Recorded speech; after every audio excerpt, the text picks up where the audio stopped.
que em uma mensagem, em Isaías, capítulo de número 53, Isaías ele faz uma menção, aonde ele vai dizer: Senhor, quem creu na nossa pregação? Quem creu na nossa mensagem? Pregamos, quem creu? Isaías é um profeta que é muito pregado. Quando eu iniciei a conversão, eu procurava textos para pregar, e todo mundo dizia: pega Isaías, que é um dos livros mais fáceis, a qual tem de você pregar. E eu entendia no decorrer que aquilo era verdade, mas não é. Isaías é um dos textos mais difíceis, um dos livros mais complexos e um dos livros mais difíceis de você entender espiritualmente e mentalmente. Lemos o texto, mas o problema não é o texto, é o contexto que o texto está dizendo. É o que está querendo expressar aquilo que nós lemos e pregamos diariamente. No capítulo de número 1 ao capítulo de número 5, Isaías inicia sua trajetória ensinando, orientando e dizendo: ei, cuidado, porque a mão dele é grande, é pesada. Existem alguns aias que vocês vão passar. Ele estava dizendo: existem alguns momentos difíceis a qual vão enfrentar. Então já estou alertando. 5 capítulos ele se põe na posição dizendo: Senhor, aqui na terra eu prego, mas ainda vivo no meio de um povo que ainda são puros. E habitualmente eu também sou. Isaías não precisou olhar e dizer: Senhor, mata fulano, tira ciclano, mata não sei quem, para poder mudar a minha história. Não, ele simplesmente diz: Senhor, eis-me aqui. Aleluia, Jesus. Glória a Deus. Estava nessa tarde meditando ao Senhor, e eu comecei a entender que do capítulo 1 até o 5 Deus dá um alerta. No 6 Deus se manifesta numa aparição. A teologia vai trazer como uma aparição teofânica, aonde existe um momento que os anjos se manifestam diante da humanidade. Aleluia! A teofania, ela é algo terrível, a qual tem que, para entender, tem que se estudar a angelologia.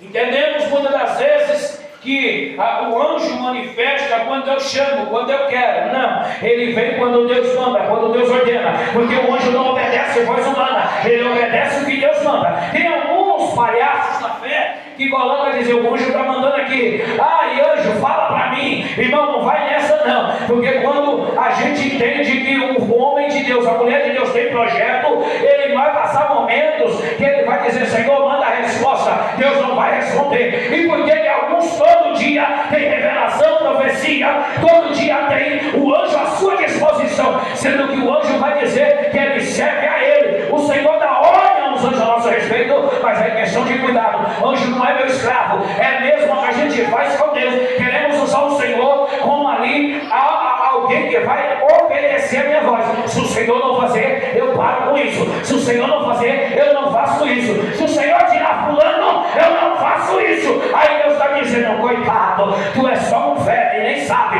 da onde tu veio, por onde tu anda, tu nem sabe que se não fosse a minha mão, tu não estava de pé. Olha isso, Senhor. Aleluia. Gostamos de pregar e romantizar o que temos com Deus, mas deixamos de entender que nós somos ainda servo. Quem manda ainda é Ele. A Bíblia ensina que somos mordomos. Nós estamos para cuidar do que Ele deixou na terra. Pastor, se não tiver quem cuida, por rebeldia, as pedras vai fazer o que eu não faço. As pedras vai clamar o que eu não clamo. Ou seja, mas o texto está dizendo em Isaías 6, que Deus está dizendo assim: a quem há de ir por nós? Irmãos, devemos ser crente maduro o suficiente para entender que Deus estava dizendo para Isaías: ei, eu preciso de alguém para ir, mas se tu não for, eu tenho quem vai. Tanto é que quando Deus não achou ninguém puro na terra, Ele diz: agora eu me faço humano, aí desço, e agora eu mostro para a humanidade que é possível vencer o pecado, é possível, sendo carne, sendo homem, vencer a tudo que é colocado. As paixões da carne eu também venço. É um negócio de mimimi, irmão, de reclamação. Está difícil? Pior seria se tivesse a presença. Jesus. O Senhor não está mais escutando mais, está assim. Mas Deus disse que até no silêncio Ele ensina a gente que Ele trabalha. Tem momento que eu vou pensar que Deus não está ouvindo, vou esperar o fogo passar para mim poder entrar, eu vou esperar um vento barulhento, e Deus disse: eu estou vendo uma brisa suave e calma. É para você entender que ainda quem está no controle sou eu. Tem momento que Deus vai deixar você na caverna, no anonimato, que é para você entender que é Ele, mas no momento certo Ele diz: ei, sai, sai, porque eu te amo. Oh, aleluia! Isaías capítulo de número 6, nós vemos um diálogo entre o homem e, pelo contrário do que alguns pensam, Isaías teve uma simples visão. Isaías, ele entra num momento tão terrível que a vida de Isaías é transformada a partir do momento que ele tem um encontro com Deus. Isaías, no momento que ele vai começar o diálogo, a primeira coisa que Isaías vê, pastor Nísio, ele vê o templo. Ele olha para o templo e vê um trono. Ele olha para o trono e vê o Altíssimo sentar. Ele olha acima do Altíssimo alguns seres voando, aonde ele, na mesma hora, é dado a ele o discernimento. Esse aí são os que clamam de noite: Santo, Santo, Santo. Ou seja, se tu não clama, os anjos clamam. Se os anjos não clamar, as pedras clamam. Se a pedra não clamar, a terra vai clamar. Eu já vi um momento de gente que fala assim: se eu não fizer, não flui. Se eu não fizer, não acontece. Eu já vi gente dizer assim: pastor, vou sair da igreja, aí eu quero ver, tu vai precisar de mim, não vai ter quem faz. Deus envia quem quer fazer. Mas eu não estou capacitado, mas Deus capacita. Deus não precisa de ninguém perfeito capacitado. Se tiver perfeito, se prepara que vai morar na glória. Agora Deus precisa de quem tem o coração sincero, reto, para entregar para Ele tudo o que Ele precisa, que é a verdadeira adoração. Aí Ele manifesta no céu dizendo assim: ei, vai lá, eu estou conjecturando, vai lá, anjo, pega a brasa e toca nos lábios dela, toca nos lábios dele. Senhor, o coração está ferido, não tem problema, toca que hoje eu dou renovo, assim como foi tratado no louvor. Toca que hoje eu trago a restauração, toca que hoje eu mudo a história. Aleluia, glória a Deus. E devemos entender, irmãos, que vamos carregar cicatrizes pelo amor do Evangelho. Eu fiz um esboço aqui, eu já mudou tudo. Tem nem graça. Eu falo ao Senhor: para que você me dá esboço se eu não uso esboço? Aleluia. Certa feita aprendi a ouvir da boca de um ancião que o pão deveria ser quente. E quando pensou que não, eu escutei a boca do meu pastor dizendo para mim assim: o pão tem que sair quente. Eu entendi, ainda somos a casa do pão, e a casa do pão tem que ter pão fresco, todo momento, todo instante. Pão dormindo não dá, irmão. A gente tem a esquerda da frigideira, mas o gosto não é o mesmo. Eu estava refletindo isso, e eu falei para minha esposa: o pão bom dele é quando ele está quentinho, sai do forno, e você passa aquela manteiga, dá aquela derretida, e manda até água na boca, para tomar com café. Agora quando tu pega o pão dormindo de um dia para o outro, você come, mas se ele tivesse feito na hora, seria muito melhor. Aleluia! Oh, glória! Quem gosta de comer comida requentada de um dia para o outro? Ninguém gosta, irmão. Come porque não vai jogar fora. É porque o brasileiro é exagerado. Eu aprendi no Peru que você faz a quantidade, se tem 5 pessoas, compra-se a quantidade para 5 pessoas, para não ficar com desperdício. Agora nós entendemos que com Deus seria diferente. Não, é igual. Deus diz aí: prepara o pão para hoje, amanhã eu tenho outro. Amanhã eu pode ter a mesma palavra, mas o mover vai ser diferente, a obra é diferente, a causa vai ser diferente, e o modo que eu vou trabalhar vai ser diferente. Aleluia! Aleluia! Isaías, ele tem um encontro, como eu creio que todo mundo aqui teve com Deus. Porque quando eu levanto e digo: Senhor, eis-me aqui, eis-me aqui, eu entrego a minha vida hoje aos teus pés. Eu lembro quando fizeram o apelo dizendo assim que aceitar Jesus, eu nem sabia, irmãos, que é ele que tem que me aceitar, não é eu aceitar ele. No decorrer da caminhada eu aprendi, mas naquele momento eu levantei minha mão e eu levantei. Quando eu levantei, me veio uma voz que soprou no meu ouvido e disse: não tem volta, não tem volta. E eu não entendi. Eu perguntei: pastor, por que veio na minha mente não tem volta? Aí o pastor disse: botou a mão arado, não tem como voltar para trás. Ele só precisa que eu abra a boca e digo: eis-me aqui para ser feito a vontade, o querer dele. Aonde Paulo no Novo Testamento vai trazer para a gente uma das suas cartas, que eu não vivo eu, mas Cristo vive, porque eu levantei a mão e disse: eis-me aqui. Aleluia. Oh, glória. Glória a Deus. Isaías entra e começa a dizer o quê? Típico de todo homem e mulher que tem medo de viver a obra. Aleluia. Eu sou de lábios impuros. Eu sou uma pessoa que vivo no meio dos lábios impuros. Aleluia. Alai, como perece. Talvez poderia ser um lábios impuros naquela época, poderia ser um ato de adoração de Isaías com o seu povo, a idolatria. Adoração a outros deuses, onde usava a boca para poder dar exaltamento, para poder dar ênfase a outros deuses, e ali a entregar tua adoração a outros deuses. A gente entende, irmãos, e sabe que o povo daquela época era um povo que gostava de apalpar os deuses, de ver os deuses. Era um povo difícil. Se você olhar no Gênesis até o livro de Malaquias, nós vamos ver a idolatria tomando conta dos templos, tomando conta do ambiente e das cidades. Todo lugar tinha que ter os postes ídolos. Pastor, isso é prática da igreja tal. Não, irmão, isso é prática até de cristão. Tem cristão que está dentro da igreja, ele está buscando a rosa ungida. Tem cristão que está dentro da igreja, está procurando a garrafa de água de R$1.000 que veio lá do Rio Jordão, água que veio de Israel, água que veio não sei da onde, e não sei o que mais, vassoura que limpa. Aí a gente pensa que idolatria é quando eu idolatro ali um santo, a imagem. Não, idolatria é quando eu idolatro o meu pastor, muito mais do que ali acima de Deus. É como a gente vê antigamente, os cartazes se colocava, era a foto dos pregadores que iam ministrar, mas a ênfase central do cartaz era ali o nome de Cristo, o texto bíblico. Aonde não, hoje já é diferente. Hoje é colocada a foto do pastor, da pastora, do bispo, da bispa, do apóstolo, de quem seja. E hoje é almejado esses homens ali estar aonde a gente chega na casa. Muitas das vezes colocamos os melhores talheres, os melhores pratos ali para colocar para eles se alimentar, sendo que muitas das vezes os nossos bebem copo de plástico,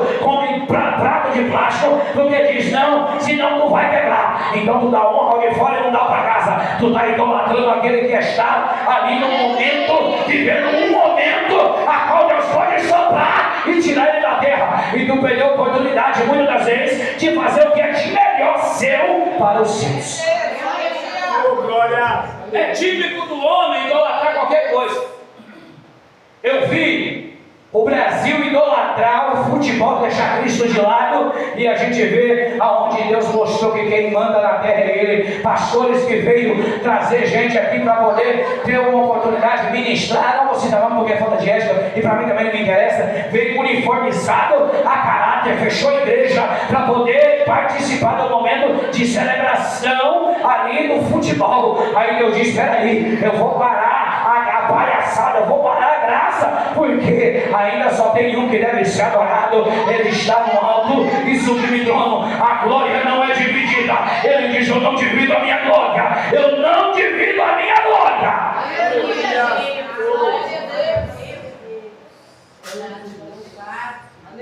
Eu vi irmão mandar mensagem: pastor, você vai fechar a igreja? Vem pra cá pra gente assistir o jogo. Eu disse: como é que acontece? Eu disse: irmão, quando eu estava só o lixo, o bagaço, quem me resgatou foi Cristo, não foi ninguém no futebol, não. Você passa perto deles e não sabe nem quem você é. Você se esconder nos confins da terra, Cristo está orando, dizendo: pai, tem um lá embaixo, eu vou buscar ele. Você cai dentro do nome, você cai nas drogas, Cristo diz: eu vou resgatar. Você cai na prostituição, Cristo diz: eu vou resgatar.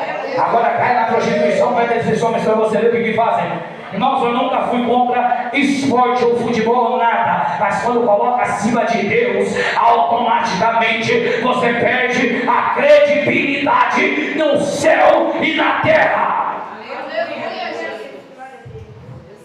Eu não tenho nada a ver com isso, irmãos. É por isso que Deus disse, Isaías, quem eu hei de enviar? Aleluia. Quem eu posso? Deus estava dizendo, eu não te forcei você foi no reduíço. Entenda, eu não te forcei, ele levantou a mão e disse, eis-me aqui. Aleluia. Agora faz o que Deus está mandando, obedece e vive o projeto e o propósito que Deus tem. Esse contexto do capítulo de número 6 é um contexto terrível, porque Deus chama Isaías. O primeiro chamado de Isaías foi como? Isaías, você vai ir pregar para eles. Você vai fazer com que eles não entendam, que eles não ouçam, que eles não se convertam, porque eu vou destruir a terra. Você entendeu o que Deus disse? Eu estou assinando a tua sentença de morte. Você vai? Vou. Mas Deus disse, esperou ele falar assim, ó, quem vai? Eu. Agora eu vou te passar o que tu vai fazer. A Bíblia vai dizer para a gente, irmãos, só não vou levar o capítulo do versículo, mas eu tenho marcado que Isaías prega por 3 anos, pelado. 3 anos pelado dentro do reino, no reino sul. Quando existe a divisão entre reino norte e reino sul, quando existe aquela divisão entre Judá e Israel, a gente vê que começa assim um problema. Isaías ele profetiza em 4 reinos. Não é 4 reinos juntos. São 4 reis que passou, e os 4 reis ele passou pregando. Mais de 40 anos pregando a palavra. E muitas das vezes o povo dizia, não quero ouvir. Ele disse, não estou te perguntando, eu vou pregar o que Deus está mandando. E é assim que você vai fazer. Ah, mas fulano não gostou. Deixa fulano não gostar. Faça o que Deus está mandando. Porque o propósito não é com fulano, é contigo. É tu que vai levar as boas novas. Se ele aceita ou não, o problema é dele. Uma vez o irmão pregou aqui, saiu daqui, pastor, acho que o irmão não gostou da pregação, eu não prego mais não. Eu disse, irmão, você está preocupado com o que vão gostar? Eu passo pelos cantos, ninguém nem, até bloqueia meu número, eu bloqueio. Eu não estou nem preocupado, eu faço o que Deus manda. Então, irmãos, de verdade, se Deus mandar rasgar o verbo, eu vou rasgar o verbo. Eu não tenho problema com isso, porque quem me resgatou foi Ele, não foi ninguém. Quem fez a libertação da minha alma foi Ele. Eu estava cativo, Ele me tirou do lamaçal do pecado, me deu um banho de misericórdia. Por que eu vou calar minha boca? E o interessante, Glória a Deus. como o governador Lindomar falou, ao irmão Tiago, quem vai lutar contra e rejeitar muitas vezes é quem está na família, irmão. Deus não vai apoiar quem está de longe, quem está lá fora, não. Deus vai apoiar quem está do teu lado, que é para te massacrar ali, porque aí Ele molda o teu caráter. Ele molda o meu caráter para chegar na estatura que Ele precisa que eu chegue como servo de excelência. Aleluia! Mas como que eu estou passando isso? Aí você vai lá para o livro de Jó. Jó tinha maldade? Não. Deus disse para Satanás, tenha observado o meu servo, Jó. Homem íntegro, reto, temente, que se desvia do mal. Aleluia. Um ato de perfeição, tu dá tudo a Ele. Se tu tirar, Ele te nega. Deus diz, tira.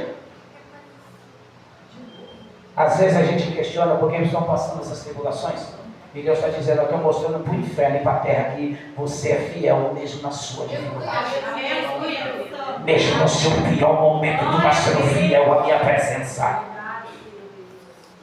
Quantas das vezes sofremos afronta e temos que vir aqui com um sorriso estampado no rosto?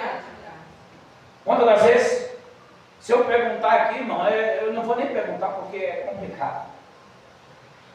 Eu tiro por mim, muitas das vezes a gente chega aqui, para as pessoas lançam as coisas, a gente tem que estampar. Aí depois a gente oramos pela tua vida. Porque Deus tem um propósito. E uma fala mal falada não pode interromper o projeto que Ele tem. Algo que acontece no meio humano não pode interromper o projeto, porque a minha luta não é contra a carne, nem contra o sangue, é contra os principados, potestade e as obras da maldade.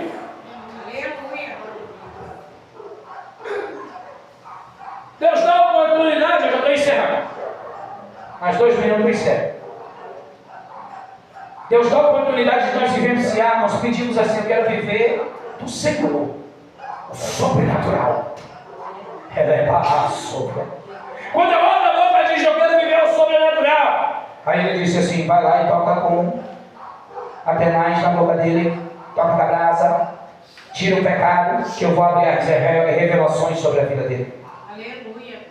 Mas espera aí, Senhor, não queria tribulação, não. Eu quero viver o sobrenatural. E só vive o sobrenatural quem passa pela sombra da morte e não teme. Volta. Alguém, irmãos, tem gente que foi ao inferno e voltou ali. Eu não estou dizendo fisicamente, não. Tem gente que perdeu tudo que tinha e se pôs de pé. Tem gente que foi rejeitado e se pôs de pé. Tem gente que perdeu tudo na terra, até o apoio de quem precisava, e se pôs de pé. Ele vai até o inferno e volta, porque a mão do Senhor, como diz a palavra, está estendida para dar a mão e te colocar de pé. Aleluia. O braço forte ainda é dele, os pulsos fortes ainda é dele. Aí ele vai dizer assim: você está preparado para viver o sobrenatural? Eu vou primeiramente abrir o teu coração, abrir a tua mente, eu vou trabalhar em você, eu vou te moldar, para quando eu dizer assim, agora vai, para você não olhar para trás e fazer igual Pedro: Senhor, não te conheço. Eita, peraí, esse aí não conheço não. A gente tem que entender, cada um tem um propósito na terra. Tem gente que vai padecer para curar vidas depois. Tem gente que vai chegar na igreja hoje, Deus vai transformar a vida dele de uma maneira, porque sabe que ele não suportaria o que tu suporta. Ele não suportaria viver o projeto e o propósito que tu suporta. Mas entenda, quanto maior a cobrança, quanto maior a dor, maior o teu galardão. Aleluia. O Senhor tem algo preparado grande para este ambiente. Mas eu preciso entender que para mim passar o propósito de Deus, eu preciso primeiramente passar o processo. Aleluia. Aleluia. Eu vou trazer para os irmãos algo aqui. Alguém já entrou numa olaria? Alguém já viu fazendo tijolo? Já viu como é que é? É um processo fácil. É colhido o barro, é pisado o barro, é tirado as impurezas, é batido o barro. Depois de tudo pronto, é apanhado numa máquina, prensado o barro, feito, colocado numa forma, para ficar da forma que é. Aí depois eu vou passar por onde? Pela fornalha, para aguentar a temperatura, para mim ser cozido na presença. Eu preciso passar pela olaria, para quando vir a pancada eu suportar. Porque o tijolo cru, você bate nele, ele quebra fácil. O tijolo cru, você põe na parede, acenda ele, com poucos dias a chuva vem, bate, ele esburaca, estraga todo. Agora, quando ele é bem feito, bem trabalhado, bem processado, não tem chuva, não tem sol que vai fazer com que ele se acabe. Nós temos casas ainda no Brasil que tem mais de 400 anos e estão de pé, porque o barro foi bem trabalhado. E casas que foram revogadas com barro, casas que foram revogadas com material, nem cimento não tinha.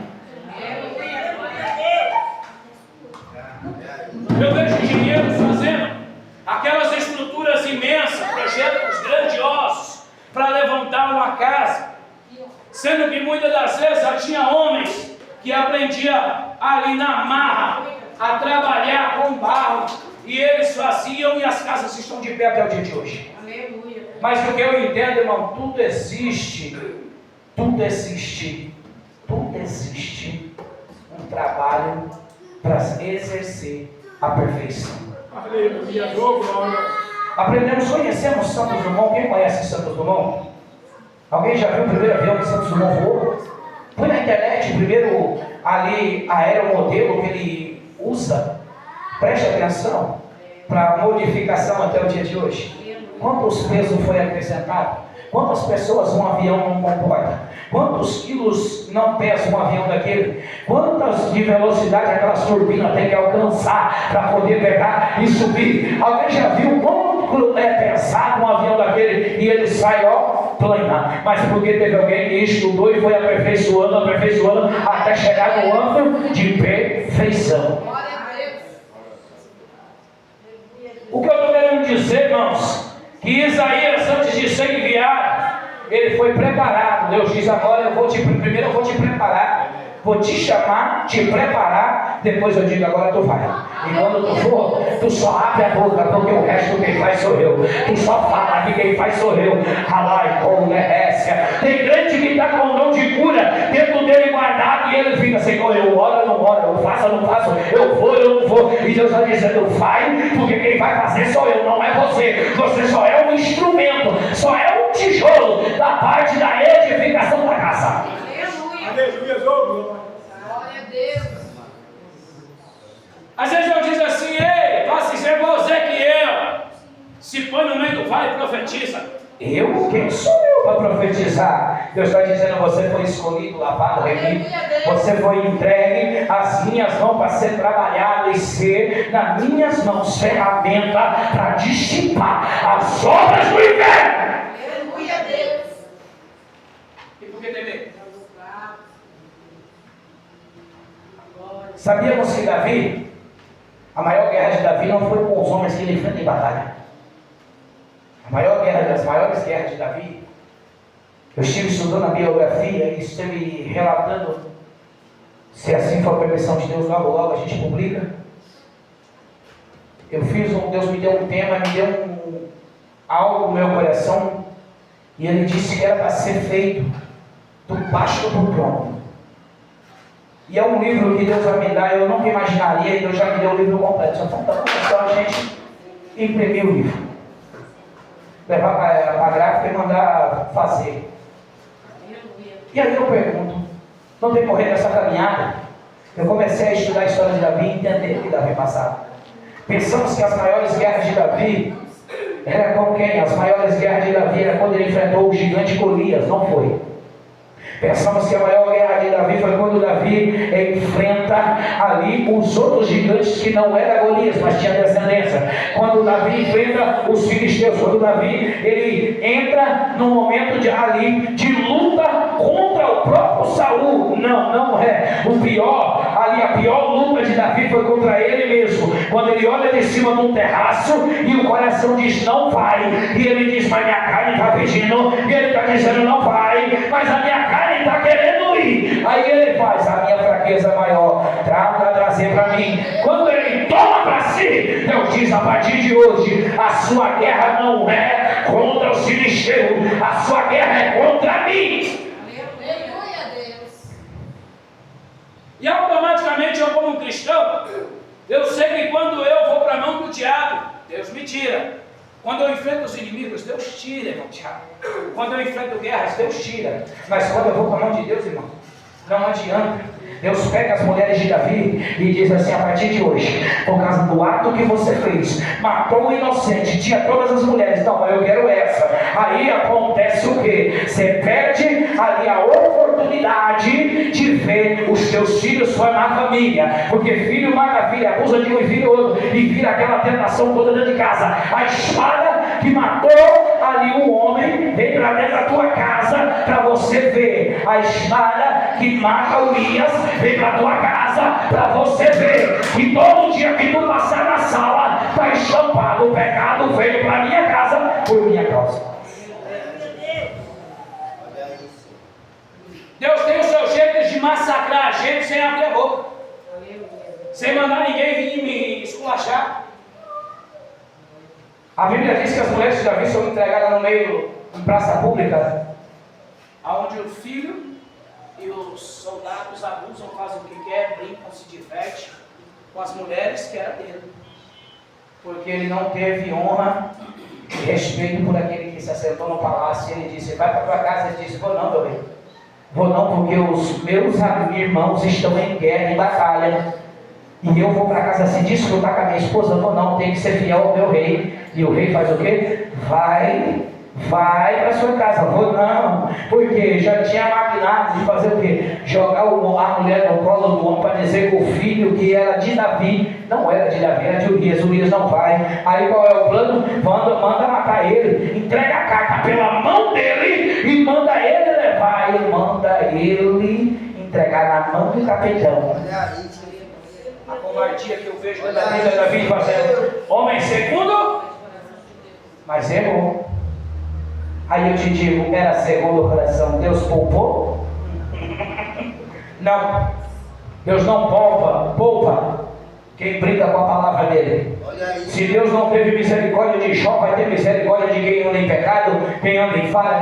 Não tem. Deus ele vai cobrar nós caras as dias. Quando eu abro a boca e digo assim, fulana, mas não gosto de fulana, não gosto desse. Aí Deus vai dizendo, do mesmo jeito que tu não gosta, eu vou levantar alguém para dizer que não gosta de tu. Do mesmo jeito que tu se rebelia contra, eu vou levantar alguém para se rebeliar contra você. O mesmo que tu planta, tu vai colher.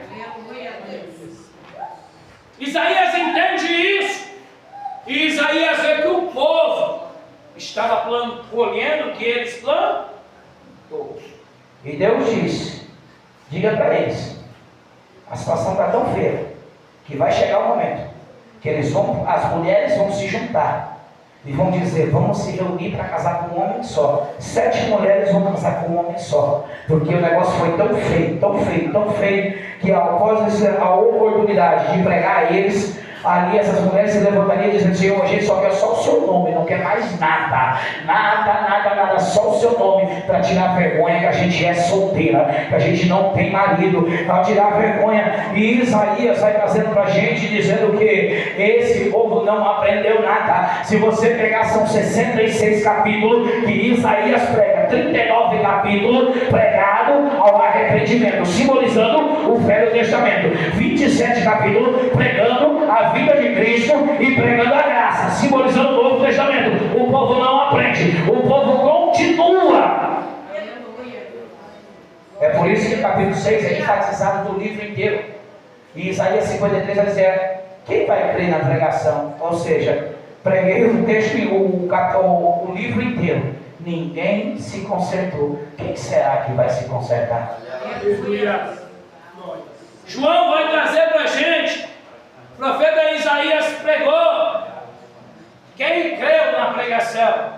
João vai mostrar para a gente que mesmo o Antigo Testamento sendo pregado ali, quem ia se converter, no Novo fizeram a mesma coisa. Lá quando Jesus chega na terra, crucificam ele, fazem o que fazem com ele. Aí o João usa a mensagem, quem vai crer na pregação? Assim como disse Isaías. Ou seja, irmãos, essa geração de hoje tem a oportunidade de transformar esta geração que está vivendo sem Cristo. A geração cristã consegue transformar a geração sem Cristo. Mas aprendemos o que, irmãos? A luz ela chega nas trevas, e aonde tem trevas vai virar luz, porque a luz se destaca. Entenda, mas enquanto o crente não põe na cabeça que o poder está sobre ele, sobre a igreja, que a unção está sobre ele, sobre a igreja, ele não faz nada.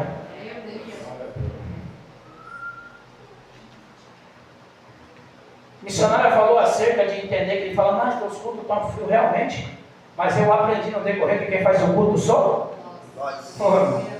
O irmão não está dando glória, eu quero saber se o irmão está dando glória, deixa ele com Deus, dá glória tua, profetiza no meio do culto. Deus mandou dar um abraço. Esses dias teve uma irmã que saiu daqui morrendo, irmão, porque não fez o que Deus mandou. Aí ele disse, pastor, o que está acontecendo? Eu disse, continue engolindo os rolos que Deus manda para você entregar o teu próximo. Aí você muitas das vezes quer bênção, não recebe, porque não entregou o que Deus mandou. Coisa tão simples, irmão.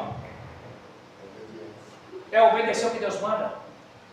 Eu vou ser sincero aos irmãos, cada vez que eu venho pregar, minha barriga dá um frio.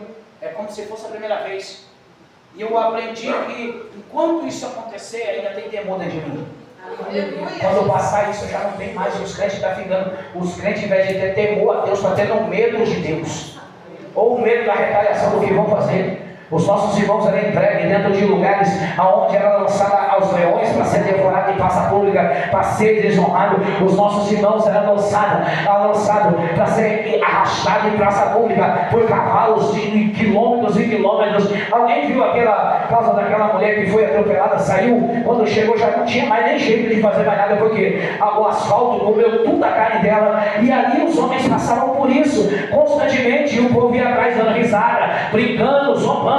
E aí muitas das vezes nós cristãos, porque o irmão não quer aplaudir a tua pregação, pensamos que já Deus largou de mim. Não, você não está passando nada. Você vai ver que nós estamos vendo alguns países já sendo atacados, onde os cristãos está sendo enterrado vivo, de cabeça para baixo. Vê a qual Pedro foi colocado ali em prol do reino, morto também, onde vemos João morto, onde alguns historiadores dizem que Isaías foi cerrado ao meio.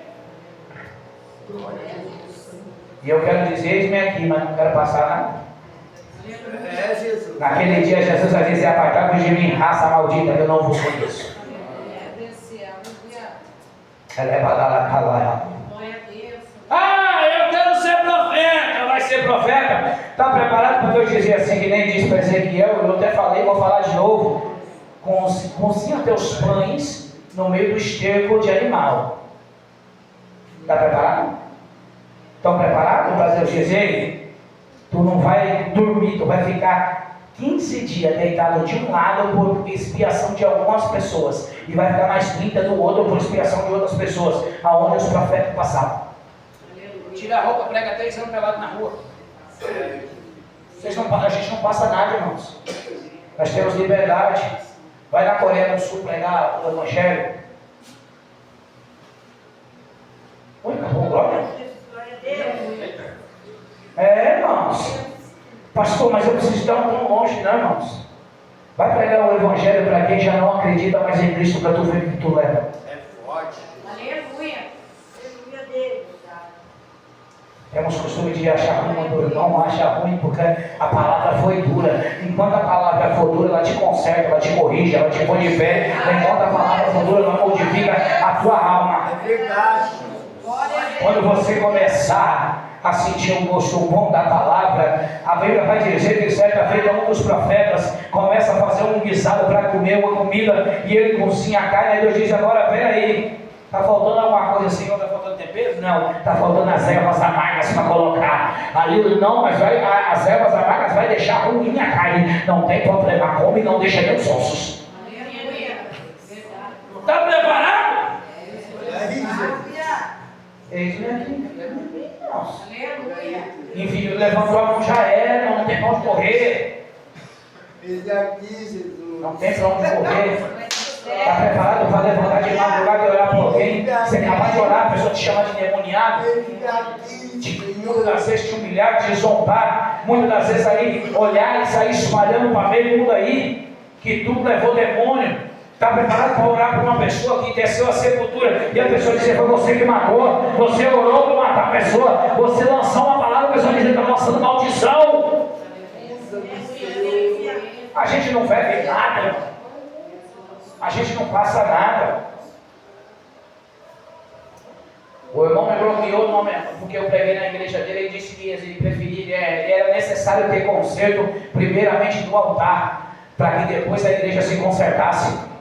O pastor tomou para si e começou a se autodefender automaticamente no final da pregação. É por isso que eu faço isso, é por isso que eu faço aquilo, é por isso que eu faço aquilo. Irmão, se eu não tenho o que me justificar, porque eu não devo, por que eu me justifico? Eu só me justifico quando eu devo.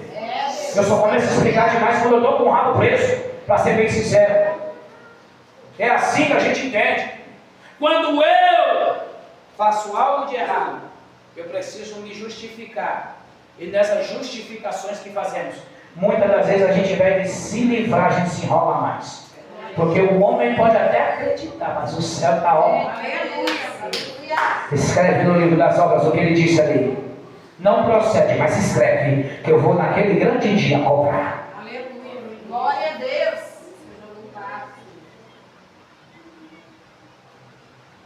Olha isso. Aleluia. Essa palavra. A ditado popular, e é um texto bíblico que vai dizer: olho por olho e dente. Aí no Novo Testamento Jesus vai dizer para a gente: ouviste que era olho por olho, dente por dente. Eu encerro aqui. Pois eu te digo diferente.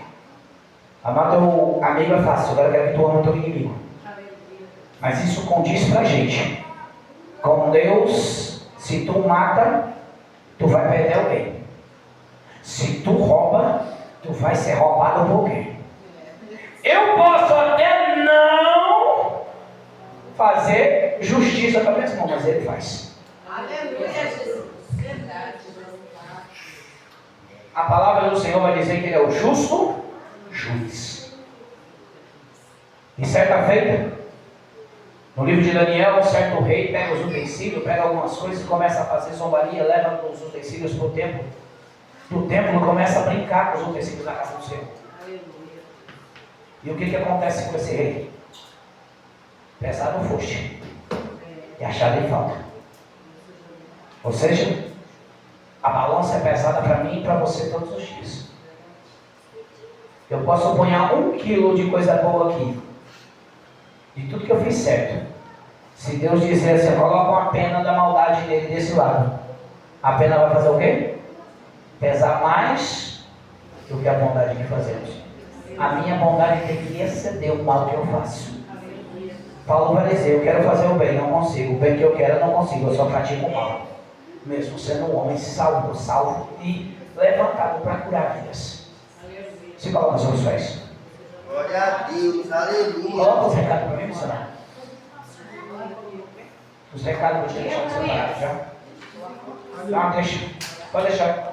Só preciso lembrar de cabeça agora. Pode deixar. Entenda uma coisa, irmãos, esse é o primeiro dia dessa campanha, são 3 dias. Se você começou hoje, faça força de vir os outros 2. Porque o Senhor vai ter resposta para crente aqui. Aleluia. Amém? Glória a Deus. Espero que os irmãos tenham entendido o que Deus falou no frio. Se tiver alguma reclamação, de madrugada das 3 para frente, o horário está meio congestionado, mas o Senhor, Ele escuta mais fácil a oração sua, por causa do seu sacrifício. Aí você vai lá e fala, pastor, ó, Deus, não gostei do que o pastor pregou, não gostei disso, não gostei daquilo, reclame com, não é comigo. Agora, se quiser me chamar para almoçar, para jantar, depois do culto, comer uma pizza, pode até mesmo me pagar uma pizza para comer com os meninos, também é respeito.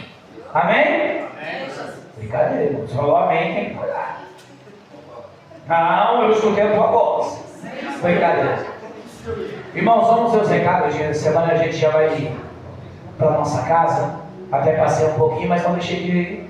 Não vou levar para casa o que não é meu. Os avisos da semana. Quinta-feira, hoje, no caso do início da campanha, Isaías 6, 8. Sexta-feira, amanhã, nós teremos a palestra, workshop, com o missionário Mateus lá do Peru que veio, né, para poder fazer. Ele está fazendo uma tour nas igrejas dos irmãos que foram para a missão. E amanhã ele vai me passar aqui. E eu queria pedir encarecidamente que os irmãos não faltem. Ah, pastor, mas amanhã ia ser o quê? Amanhã ia ser oração, irmãos. Mas amanhã a gente tem esse projeto. E nada melhor do que a gente ouvir de quem vive na pele, o bicho ali, como a gente muitas das vezes pensamos que somos missionários, somos não. Estamos querendo só aprender, amém? Amém. E sábado teremos culto de jovens, culto. Porque tem uma vírgula, agora tem uma vírgula. Teremos culto. E os jovens irão louvar na de novo cântico. Domingo, culto com? Família. Família. Venha preparado que Deus tem uma palavra. Quem puder, chame alguém da tua família. Porque a gente tem algo do céu, não é eu que vou pregar, tá, irmãos? Deus vai destinar quem vai pregar comigo. Então já vai preparando a mensagem, orando. Porque se Deus mandar, eu vou colocar quem Deus mandar. Amém? Amém. Deus abençoe. O missionário vai estar encerrando em nome de Jesus. Glória a Deus. Amém. Quem entendeu hoje? Glória a Deus. A mensagem falou com você, falou comigo, falou conosco. Ixi, a mensagem não falou com ninguém, não, vai ter que pregar de novo agora. Glória a Deus, aleluia. Nós saímos daqui hoje entendendo